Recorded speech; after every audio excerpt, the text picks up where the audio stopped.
Aux quatre coins du globe, les pressions anthropiques sur les terres et les ressources naturelles augmentent. Dans de nombreuses régions tropicales, la demande de viande sauvage augmente également, y compris dans les centres urbains. De nombreuses espèces sont menacées d'extinction. Avec le déclin des populations d'animaux sauvages, les communautés risquent de perdre les ressources essentielles à leur alimentation, leurs moyens de subsistance et leur culture.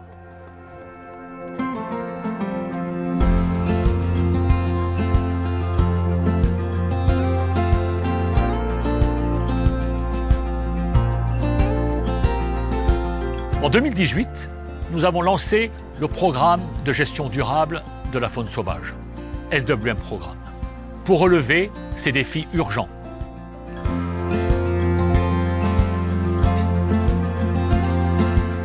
Le moment est maintenant venu de se pencher sur les progrès accomplis. À ce jour, l'initiative a soutenu plus de 80 populations autochtones et communautés locales dans 15 pays d'Afrique, des Caraïbes et du Pacifique. Sur le terrain, le programme a testé des modèles pratiques et adaptés pour différents écosystèmes.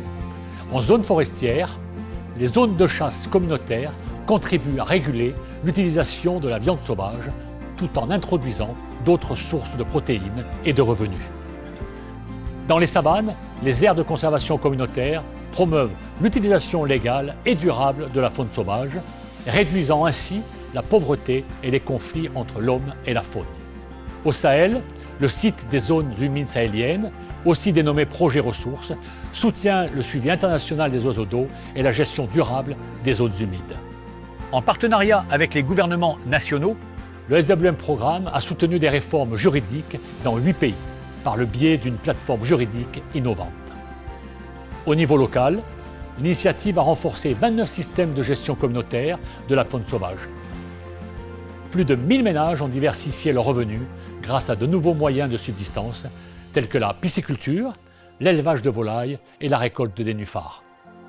Des enquêtes sur la viande sauvage et des campagnes de changement de comportement ont commencé à façonner une consommation plus durable. Et, à la suite de la pandémie du Covid-19, les activités Une Seule Santé contribuent à réduire le risque de transmission de maladies zoonotiques. Au cœur de tout cela, une approche basée sur les droits des communautés. Les peuples autochtones et les communautés locales ne sont pas seulement des participants, mais les moteurs de ce changement.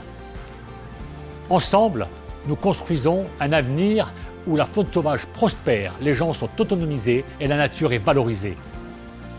La phase 2 du SWM Programme permettra d'approfondir cet impact et de nous amener encore plus loin dans cette aventure.